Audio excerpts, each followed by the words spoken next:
আসসালামু আলাইকুম, welcome to লুবাবাস nest. আপনার সবাই কেমন আছেন? আশা করি অনেক অনেক ভালো আছেন। আমিও আল্লাহর মতো অনেক ভালো আছি। সো আজকে আপনাদের সাথে শেয়ার করতে এসেছি আমার নিত্যদিনের একটি ছোট্ট একটি ব্লগ। সময় যে কীভাবে চলে যায় এত দ্রুত বোঝাই যায় না। তাই সময়গুলোকে মনে করার জন্য তাই ছোট্ট ছোট্ট করে এই ক্লিপগুলো তুলে নেওয়া আর একসাথে জুড়ে দেওয়ার নাম হচ্ছে একটি ব্লগ ভিডিও। তো আজকে আমি দিনের প্রথম ভাগে চলে এলাম। আমার একটি টেস্ট ছিল, টেস্ট করানোর জন্য চলে এসেছিলাম। তো এখানে রিসেপশনে সব আমার পেপারসগুলো জমা করে তারপরে অনেক সময় ওয়েটিংয়ে বসতে হয়েছিল। তারপরে ওয়েটিং শেষ, তারপরে আবার ওয়েটিংয়ে আন্ডারগ্রাউন্ডে বললো যে মেন যে টেস্টটা করানোর সময় আরও অনেকক্ষণ বসার জন্য বলল। সো এখানে বসার জন্য চলে গেলাম। গিয়ে অনেক পিন ড্রপ সাইলেন্ট বলতে গেলে, সবাই নিজে নিজে নিজের ফোন দেখছিল, এরকম আর কি বসেছিল। তো আমি ভাবছি একটু মুহূর্তগুলো ক্যাপচার করে নিই। তো তো আপনারা দেখতে পাচ্ছেন যে খুব সুন্দর নিরিবিলি আর পরিবেশের একটি রুম। তো এরকম সচরাচর আমাদের বাংলাদেশে দেখেই যায় না। আজকে এই টেস্টটা করার সময় আমার অনেক ভিতরে ভিতরে অনেক বই করছিল, কারণ আমার পাশে কেউ ছিলেন না, আমি একাই গেছিলাম। আমার মাও ছিলেন না, আমার হাজব্যান্ডও কাজের জন্য ব্যস্ত। আমি বাংলাদেশে আরও একবার না দুইবার আমি এই টেস্টটা করেছিলাম, বাট ওই সময় আমার মা ছিলেন পাশে, কিন্তু আজকে কেউ ছিলেন না। আর যখন ওনারা বলেছিল যে চোখ মোজার জন্য, বুকের মধ্যে হাত দিয়ে চোখ মোজার জন্য, আমার অনেক ভয় করছিল যেন কি যেন হয়ে যায়। আর কানের মধ্যে ওনারা হেডফোন দিয়ে দিয়েছিলেন, গান শোনা যাচ্ছিল হেডফোন। তো আমার তো ভয় করছিল, আমি শুধু আল্লাহ দোয়া পড়তেছিলাম আর অনেক বেশি শব্দ হচ্ছিল ভিতরে। তো আল্লাহর হুকুম আর আল্লাহর রহমতে আমার রিপোর্টটাও ভালো হয়েছিল। ওরা বলছে, ডাক্তার এসে বের হয়ে বলছে যে রিপোর্ট ঠিক আছে, নো প্রবলেম। তো ওরা অনেক বেশি হাসি খুশি আর অনেক বেশি ফ্রেন্ডলি মাইন্ডের। তো তারপর রিপোর্ট নিয়ে আমি চলে এসেছি বাইরে। তো আপনারা দেখতে পাচ্ছেন চারপাশে কত সুন্দর সুন্দর রেস্টুরেন্টগুলা। আসলে এগুলো দেখতে অনেক সুন্দর লাগে, কিন্তু সব কিছুতেই তো অ্যালকোহল, আর এটা আমাদের জন্য না আর কি। তো দেখতে পাচ্ছেন সুভিনিয়ার সবগুলা এরকম। এগুলো হচ্ছে প্যারিসের মেইন টুরিস্ট স্পট বলতে গেলে। ওরা অনেক সুন্দর জায়গা এগুলো। আসলে প্যারিস অনেক সুন্দর। আমরা আমরা আসলে সবাই অনেকেই বলে আসলে প্যারিস সুন্দর না, কিন্তু অনেক টুরিস্ট আসে শুধু আইফেল টাওয়ার বা ওই যে আর্ক দ্য ট্রিওম্ফ, এগুলা মেন স্পটগুলো দেখে যায়, কিন্তু এই যে গলিগালা এগুলো অনেক বেশি দেখে না, হাঁটে না। তাই প্যারিস সুন্দর না সবাই বলেন, কিন্তু প্যারিস আসলে অনেক সুন্দর। তো এই তো আমি চলে এসেছি গ্যাসের শপে। গ্যাসে এসেছি আমি। আর আসলে মূলত আমি ব্যাগের কালেকশন দেখার জন্য এসেছিলাম, যে কি আসলো। আমার অনেক ইচ্ছা একটা ব্যাগ নিব এখান থেকে, বাট এই কালেকশনগুলো আমার একদম ভালো লাগে না। তো এই তো আমি কোটগুলা দেখছিলাম, অনেক প্রাইস কিন্তু এরকম, আর ডিজাইন আমার অনেক পছন্দ না। আর বরাবর আমি তো ব্যাগগুলা সেমই এখানে, কিন্তু বারে অনেক শপ আছে। আমি অন্যান্য শপিং মলগুলোতে গেলে দেখা যায় ওই সবগুলোতে অনেক সুন্দর সুন্দর কালেকশন পাওয়া যায়, বাট এখানে আমার কেন জানি কিছুই ভালো লাগে নাই। আর ওরা যতই আমার মনে হয় 50% ডিসকাউন্ট দিয়ে রেখেছে, সোল্ডে আছে, বাট আমার কাছে প্রাইসটা সমানই মনে হয়, কম বেশি আর কি এইরকম। তো এখানে আমি দেখছিলাম হাত দিয়ে, বাট আমার এখানে কালেকশন একেবারে পছন্দ হয় নাই। এখান থেকে দেখতে দেখতে আমি এখানে কয়েকটা জ্যাকেট দেখেছিলাম, অনেক সুন্দর জ্যাকেটগুলা। সো আর বেশি আমি বেশিক্ষণ দাঁড়াই নাই এখানে। দেখে দেখে চলে গেছিলাম এদিকে। ওদের ওয়াচের কালেকশনগুলো অনেক অনেক সুন্দর। সো ওয়াচগুলো দেখেছি, তারপর বের হয়ে চলে গেছে। এখানে আর কোনো দরকার নেই, কারণ আমার যেটা দরকার ছিল সেটা তো আমি আর ভালো লাগে না এগুলা। আর আমার ইদানিং অনেক বেশি প্রবলেম হচ্ছে, অনেক বেশি হাঁটতে গেলে আমার অনেক বেশি পায়ে ব্যথা করে। একটু হাঁটলেই পায়ের মধ্যে ব্যথা শুরু হয়। তার জন্যই আর ভাবলাম একা একা আর সন্ধ্যা হয়ে যাচ্ছে, তার জন্য চলে যাই। আর আমার অনেক বেশি ঠান্ডা ছিল অনেক বেশি ওই দিন। তো আমি ওইখান থেকে বের হয়ে তারপর চলে গেলাম ওয়েস্ট ফিল্ডে। ওয়েস্টফিল্ডে যাচ্ছিলাম। আসলে আমার মূলত কাজ ছিল ওয়েস্টফিল্ডে, ওখানে সলিয়াতে আমার হাজব্যান্ডের জন্য একটু পোলো টি শার্ট। ভাবছিলাম উনি তো সবসময় আমাকে গিফট দেন বা শপিং এ গেলে সবসময় আমাকে বলেন তুমি কিনিবা, এটা নিয়ে নাও, এরকম বলেন। আমি ভাবলাম যে আজকে না হয় আমি ওনাকে সারপ্রাইজ দিই। তার জন্য আমি চলে গেছিলাম ওয়েস্টফিল্ডে। তো এখানে দেখতে পাচ্ছেন একজন আঙ্কেল, উনি গান গাইতেছেন। সুন্দর লাগে এগুলো আসলে, যদিও আমি প্রপার ফ্রেঞ্চ বুঝি না, তারপরেও এই মোমেন্টগুলো অনেক সুন্দর লাগে। গান বাজনা, ওরা গিটার নিয়ে বসে। সো এখানে দেখতে পাচ্ছেন যে ওয়েস্টফিল্ড যে সাতলেট যেটা পড়ছে ওটা অনেক ভালো আর অনেক বড়। সো আর এই শপিং মলের নিচে আন্ডারগ্রাউন্ডে অনেক বড় একটা স্টেশন আছে। এখানে এখানে ফ্রান্সে গার বলে, তো গার আছে এখানে। আর এখানে মেট্রো আছে, আর একোয়েক আছে। তো একোয়েকগুলো আসলে প্যারিস থেকে 1 ঘন্টা বা 1 ঘন্টার দূরবর্তী, 1.5 ঘন্টার দূরবর্তী যে জায়গায় যেগুলা যায় আর কি, সেগুলাকে একোয়েক বলা হয়, সেই ট্রেনগুলোকে। তো এটা অনেক বড় একটা স্টেশন এই শপিং মলের নিচে। আসলে আমার এই শপিং মলে আমার জানি না কেন ভালো লাগে না। আমার অন্য যে শপিং মলগুলো ওইগুলো ভালো লাগে, বাট আমার এখানে কেন জানি ভালো লাগে না। আমার হাজব্যান্ডের আবার এখানে অনেক ভালো লাগে। উনি বললেন যে এটা আমাদের বাসা থেকে আসার জন্য আর কি সহজ হয়ে যায়, উনি সব সময় এখানেই আসেন। তো এখানে অনেক বড় একটা ক্রিসমাস ট্রি ছিল, ওরা ফেস্টিভ্যাল অনুযায়ী ওদের ডেকোরেশন করে আর কি। তো এখানে হয়তো ওরা ওটা নিয়ে গেছে, এই জন্য ঠিক করতেছে। ক্রিসমাস তো শেষ, আর না হয় অন্য কোনো ফেস্টিভ্যালের জন্য ওরা তৈরি করতেছে আর কি। সো আমি ওয়েস্টফিল্ডে ঢুকে প্রথমে H&M চলে এলাম। আমার হোম ডেকোরেশনের জিনিসগুলো দেখার জন্য অনেক ভালো লাগে, দেখতে অনেক ভালো লাগে। এবং আমি জানি না, এইগুলোর মধ্যে প্রত্যেকটা মেয়ের মনে হয় এখানে মনে হয় জান ঢুকানো। প্রত্যেকটা মেয়েই আসলে এই একটা জিনিসের প্রতি উইকনেস কাজ করে। প্রত্যেকটা মেয়ের ঘর সাজানো, ঘর কীভাবে সাজাবে।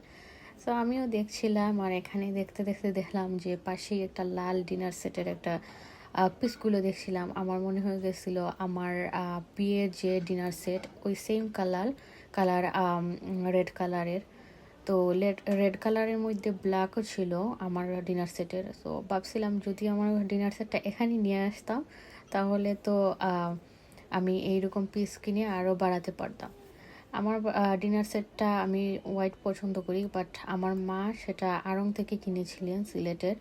তো তো ওই দিন উনি হোয়াইটটা পান নাই, তার জন্য রেডটাই দিয়ে কিনে ফেলছেন আর কি। তো অনেক সুন্দর লাগে। আর এই জিনিসগুলো দেখার পর আমি ভাবছিলাম যদি আমি নিয়ে আসতে পারতাম ওটা। ইনশাআল্লাহ নিয়ে আসবো একদিন। তাই তো আমি দেখছি। আর অনেক বেশি আমার তো এইরকম শপিং মলে গেলে আমার হোম সেকশনে না গেলে তো হয় না। যেখানেই দেখবো হোম ডেকোরেশনের জিনিস, আমাকে তো যেতেই হবে। সো দূর থেকে দেখছিলাম যে জারাতে অনেক বেশি সোল্ড দিয়েছে ওরা। তো অনেক বেশি মানুষ এখানে, মানুষ আর মানুষ। তো আমি ভাবলাম যে একটু দেখে আসি, কিন্তু পরবর্তীতে আর ভাবলাম যে অনেক মানুষ কি আর দেখবো। আর যদি ভিডিও করতে যাই মোবাইলে, তাহলে আর শপিং হবে না, আর শপিং করতে গেলে ভিডিও হবে না, এইরকম আর কি। তো এইরকম দেখতেছিলাম, আমি এই কুর্তা দেখতেছিলাম, কিন্তু ওইটার সাইজটা আমি পরবর্তীতে আমি একটু ট্রাই করছিলাম, কিন্তু সাইজটা দেখছিলাম যে আমাকে সুন্দর লাগে না, তারপর খুলে রেখে আসছি। আর এখানে তো দেখেন একজন বাঙালি ওমেন বলতে গেলে, আমি ভালো করে খুঁটিনাটি করে দেখতেছি ভিতরে কি আছে কি না, কত প্রাইস ছিল আগে। এগুলো আসলে টিকটকের মধ্যে আমি অনেক ভিডিও দেখছি যে ওদের আগের প্রাইস যত থাকে আরও সোল্ডের সময় আরও বাড়িয়ে দেয়। তাই আমি একটু আর কি দেখতেছিলাম যে কি কত, এইটাই আর কি। সো ওই দিন আমার জন্য কোনো কিছু কেনার ছিল না, আমি এমনিতে গেছিলাম শুধু বলছি দেখে আসি, যদি পছন্দ হয় কিছু নিয়ে যাব। আর মূলত আমার হাজব্যান্ডকে কিছু দেওয়ার জন্য ভাবলাম যে ওনাকে কিছু একটা দেই, এই জন্যই গেছিলাম। তারপর তো হাঁটতে হাঁটতে, আর আমার অনেকে আছে না, সাধারণত দেখা যায় যে মেয়েরা অনেক বেশি শপিং করতে পারে, হাঁটতে পারে শপিংয়ে গেলে, আর ছেলেরা অনেক টায়ার্ড ফিল করে বসে থাকে। বাট আমার ব্যাপারে অনেক উল্টা। আমি যখন আমার হাজব্যান্ডের সাথে আসি শপিং করতে, তখন আমি একটু পর পর বসে পড়ি, কিন্তু আমার হাজব্যান্ডের অনেক বেশি এনার্জি, উনি অনেক বেশি ঘুরে ফিরে দেখেন।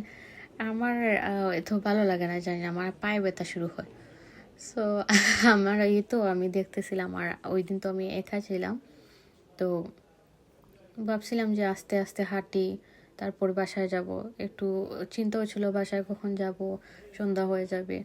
আর হাজব্যান্ড যদি ফোন দেন, হাজব্যান্ড অবশ্যই কাজে ছিলেন, উনি জানেন আমি যে গেছি। তো উনি সবসময় বলেন যে বাইরে যাও, ঘুরো, একা একা গেলে কি হয়, সমস্যা নাই, যাও, মন ভালো থাকে এরকম। বাট আমার ঘর থেকে বের হতেই ভালো লাগে না। তো এখন চলে এলাম সেফুরাতে, ভাবলাম যে দেখি কি সোল দিছে ওরা। এখানে তো জানুয়ারির 8 তারিখ থেকে সোল শুরু হয়ে যায়। তো ওরা দিছে অনেক সুন্দর সুন্দর জিনিসই দিছে। আজকে দেখে আসলাম, আজকে কেনার জন্য যাইনি আসলে কিছু।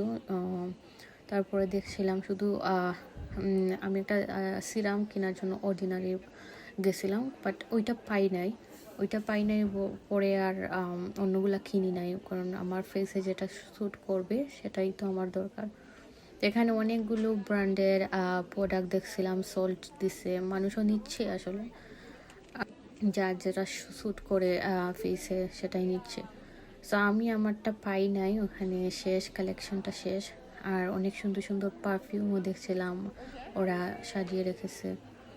তো ডিওরের এই পারফিউমটা দেখে মনে হয়ে গেছিলো যে আমাদের বাসায়ও ছোটোবেলায় এরকম ছিল, আমার মামা আসছিলেন লন্ডন থেকে, উনি নিয়ে আসছিলেন। তো তখন তো এমনিতেই সাজিয়ে রাখছিলাম কতদিন, মনে হয় শোকেসের মধ্যে। তারপরে এমনিতেই তোমার করেছি, কিন্তু এখন যে প্রাইস এগুলো দেখছি, আসলে অনেক বেশি ওই নস্টালজিক হয়ে যাচ্ছে, এইটাই আর কি। তো এই তো আমি অর্ডিনারি যে সিরামগুলো দেখছি, কিন্তু আমারটা পাই নাই। তো এখান থেকে তো আর একটু ঘোরাফেরা করে পরে আমি এখান থেকে বের হয়ে যাই। কেন জানি বাংলাদেশে থাকতে অনেক অনেক বেশি মেকআপ করতামও, আর অনেক বেশি বিয়ে শাদিতে অ্যাটেন্ড করা হতো। বাট এখানে আসার পর আমি জানি না কেন আমার মেকআপের প্রতি যে একটা ইন্টারেস্ট ছিল, ওইটা একেবারে মরে গেছে। আমার মেকআপ একেবারেই ভালো লাগে না এখন। জাস্ট আমি শুধু একটু ব্লাশ অন, কোথাও গেলে ব্লাশ অন, আর একটু আইব্রো যে লাইনারগুলো আছে এগুলা, আর লিপস্টিক দিয়েই চলে যাই। আমার অন্য মেকআপ করতে ভালোই লাগে না। তো আগে দেশে অনেক বেশি মেকআপের নিচে অনেক টাকা খরচ করছে, এখানে এসে আল্লাহই জানেন আমার মেকআপের প্রতি ইন্টারেস্টটা চলে গেছে। তো এখন তো মেকআপের স্টোর থেকে বের হয়ে এখন চলে এলাম সুলিওতে। তো এখানে আসার পর তো দেখছিলাম অনেক বেশি সোল দিছে ওরা। আমি সবসময় শুনি, আমার হাজব্যান্ড বললেন এখানে কাপড় অনেক ভালো, উনি সবসময় এইখানের কাপড়ই পরেন। তো এখানে আসলাম, ভাবলাম যে দেখি ওখান থেকে কি নেওয়া যায়। অনেক সুন্দর সুন্দর কালেকশন ছিল এখানে, আর মানুষও ছিল অনেক বেশি। তো এই পোলো টি শার্টগুলো থেকে একটা আমি নেই। সো এখানে আমার হাজব্যান্ডের আবার আরেকটা আছে, ওনার ফেসে ব্ল্যাক বা নেভি ব্লু এই টাইপের, ওগুলো ওনাকে সুন্দর লাগে না। আমার ক্ষেত্রেও তেমন, আমাকে অনেক বেশি আছে না, একটু হালকা কালার পরলে আমাকে ভালো লাগে না, বাট একটু কড়া কালার পরলে একটু ভালো লাগে, এরকম আর কি। সো আমি ওনার জন্য একটা পোলো টি শার্ট নিয়ে নিই, ভাবলাম ওনাকে আজকে আমার যতটুকু আর কি এফোর্ড করতে পারতেছি, এই এফোর্টের ভিত্তি আমি ওনাকে একটু সারপ্রাইজ দিলাম। এটা আসলে সুন্দর, দেয়া নেওয়া তো আর নাই, উনি সবসময় আমাকে দেন, আমি আজকে ওনাকে দিলাম। সো এই তো, আর আমি এখন ওনার জন্য নিয়ে নিলাম, ওনার জন্য একটা গিফট নিয়ে নিলাম। সো এখন আমি ভাবছি বাসায় চলে যাই, কিন্তু এই যে এখানে অনেক বড় একটা কাহিনী ঘটছে। সো আমি ভিডিও অফ করে দিয়েছিলাম তখন। তখন আমার ব্যাগে হয়তো মেটালিক কোনো কিছু ছিল, তো এর জন্য অনেক বেশি শব্দ করা শুরু করছিল আর কি। শব্দ করার পর আমি শব্দ করা যখন করছে, তো উনি বলছেন যে কি, পরে আমি ব্যাগ চেক করে দেখি যে আমার সেফটি পিন ছিল। তো উনি বলছেন দিজলে ম্যাডাম, আসলে এরকম প্রায় সময় ঘটে। তো মনে হয় যে কি না কি আমার ব্যাগে হয়তো ঢুকানো, এই জন্য অনেক বেশি শব্দ করতেছে। বাট পরে দেখা যায় না, কিছুই না, এমনিতেই শব্দগুলো করে। এগুলো আসলে অনেক খারাপ লাগে, কারণ মনে হয় যে কেন আমার ব্যাগটা চেক করলো বা কেন শব্দ করলো। যাই হোক, এখান থেকে বের হয়ে আসলাম।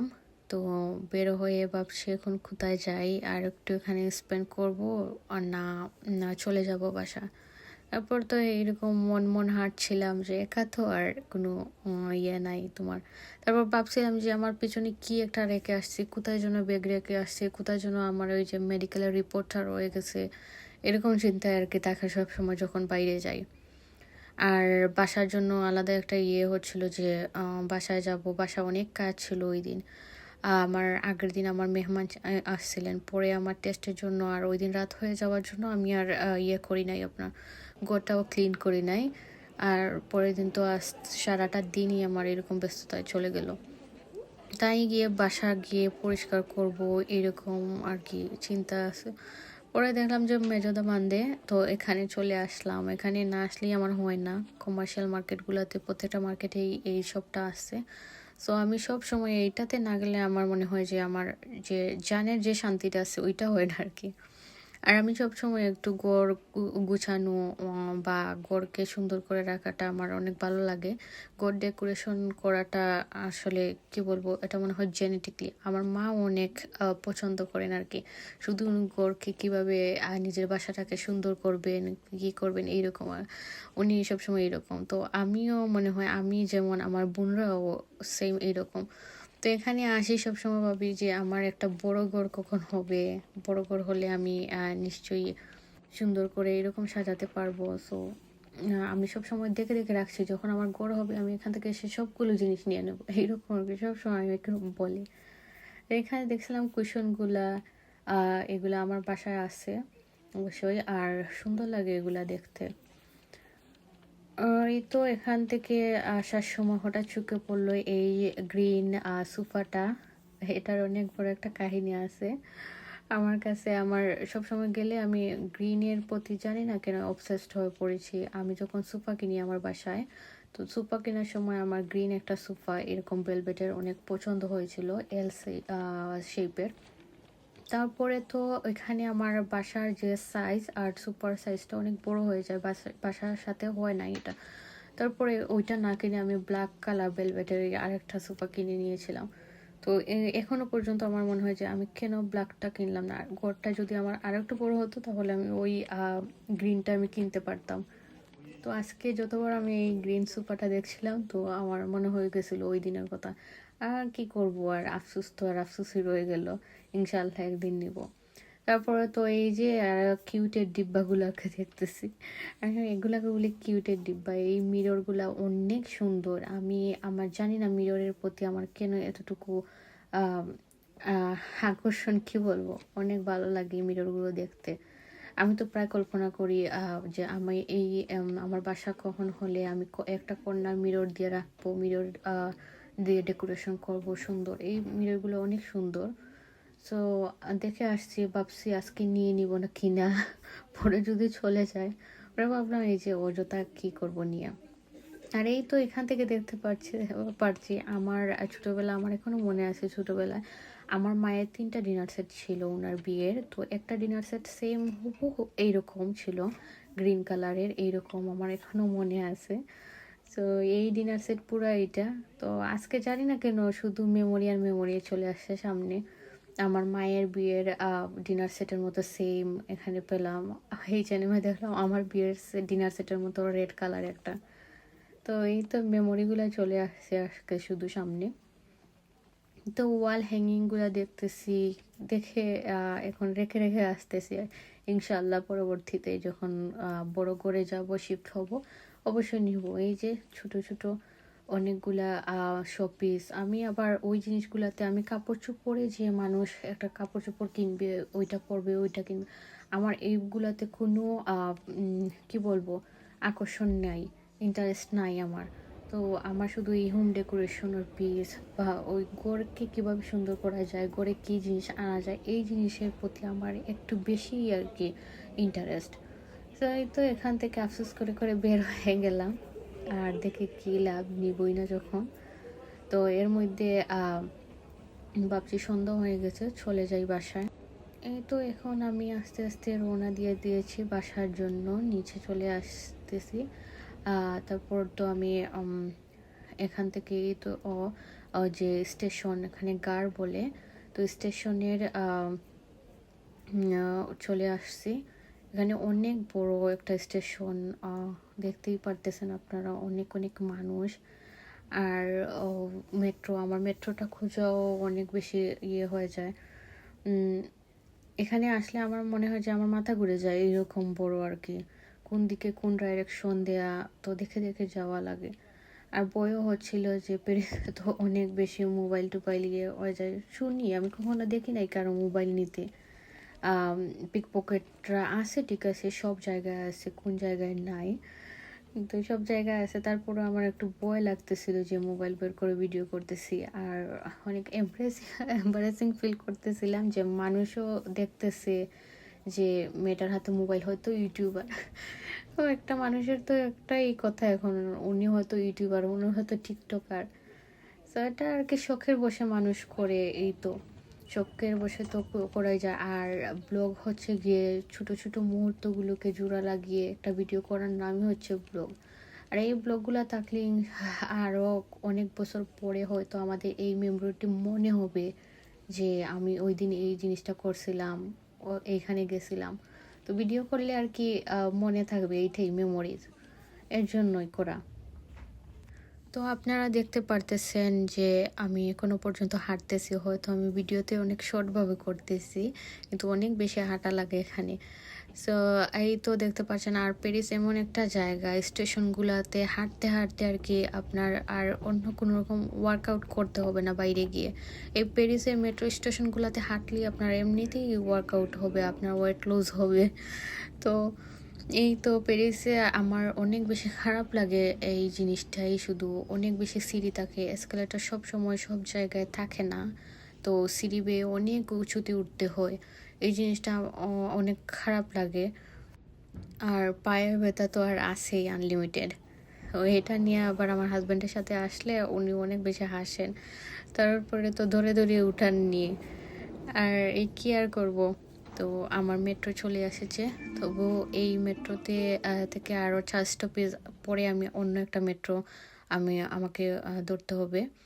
তো এই তো দেখতে পারতেছেন আপনারা, প্যারিসের মেট্রো স্টেশনগুলো অনেক বেশি এরকম সিঁড়ি থাকে, তো অনেক বয়স্ক লোকদের জন্য অনেক বেশি আর কি বলবো, অনেক বেশি ওনাদের জন্য অনেক খারাপ একটা জায়গা এই মেট্রো স্টেশনগুলো। তো এখন আমি চলে যাচ্ছি আমার লাস্ট যে মেট্রো, এখানে এটার সন্ধানে। তো আমার এখানেও বেশি সময় দাঁড়াতে হয় নাই, আমার মেট্রোটা অনেক তাড়াতাড়ি চলে এসেছিল। তো আপনারা সবাইকে অনেক অনেক ধন্যবাদ আমার ভিডিওটা দেখার জন্য। আর আমাকে অবশ্যই আমার চ্যানেলে সাবস্ক্রাইব করবেন নতুন হিসাবে, পাশে থাকবেন, শেয়ার এমন কমেন্ট করবেন, শেয়ার করবেন। এবং আশা করি আমিও আপনাদের সাথে আমার ডেইলি খুঁটিনাটি ব্লগগুলো শেয়ার করব, যাতে আপনাদের ভালো লাগে। আর আপনারাও আমাকে সাপোর্ট করবেন, আর অবশ্যই পাশে থাকবেন, ভালো ভালো কমেন্ট করবেন, হলে আমি আরও ভিডিও দিতে আপনাদের অনেক ভিডিও দিতে আর কি আপনাদের ট্রাই করব। সো এই তো আমি আমার ব্লগের শেষ পর্যায়ে চলে এসেছি। সো আপনারা শেয়ার করবেন ব্লগগুলো, আমার ব্লগ পছন্দ হলে, আর সাবস্ক্রাইব করবেন আর কমেন্ট করতে ভুলবেন না। আল্লাহ হাফিজ।